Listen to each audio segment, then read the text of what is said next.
Good morning, and welcome to another edition of Coffee with Tea. I'm your host, the amazing T Street.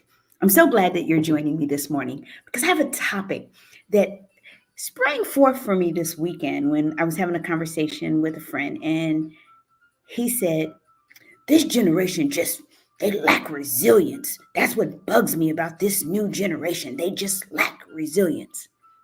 Well, I don't disagree with him. I took exception to his reasonings for why. He said, they just don't have any grit. They don't have any get back up in them. And I said, well, that may be true. Let's examine why they don't have any get back up in them. And so our discussion led to a discussion about what is resilience. And so if we were to define resilience, resilience is the capacity to withstand or recover quickly from difficulties. That's all it is. It's the ability to bounce back, to spring back into shape, to get your life back into order quickly. That's all that resilience is. And we talk about it like it's some deep metaphysical kind of thing. It's not. It's just the capacity to withstand or recover quickly from difficulties. How do you develop resilience? Well, I take some responsibility for the young people in my life who don't have resilience. I take responsibility for one of my sons who sometimes doesn't practice resilience. Why do I say I take some responsibility?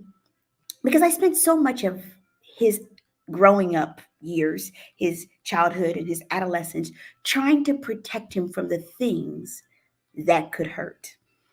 I wanted desperately to make sure that he never experienced unnecessary pain. And so I became what I call his rescue ranger. I was the person who would jump into action and never let him sometimes live with the consequences of his choices because I wanted him to have a pain free life. But when I was examining my own life, it was the pain that made me the person that I am today. That was one of the ingredients that went into building the amazing T Street. So I shielded my son from the very thing that he needed, which was capacity to withstand or recover quickly from difficulties. If he never had to go through difficulties, how would he even know that he could withstand it?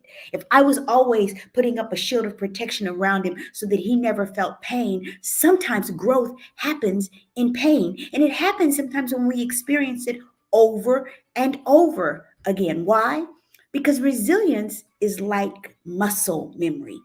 The more we do it, and I used to train with my trainer, when I would slack off for a while and go for a few months, she would be like, you can get back in there, T, because your muscles have memory. They remember when they were strong and they remember what it took. So you just have to go back to the ritual that built it in the first place. But if you didn't have a ritual of going through pain and overcoming it and surviving it, you don't have the ritual of resilience that's necessary. And so I take some ownership and some responsibility. Now, notice I didn't say all, but I do take some responsibility because I spent so much of my time trying to shield my son from pain that I didn't let him feel it and then know that he could survive it.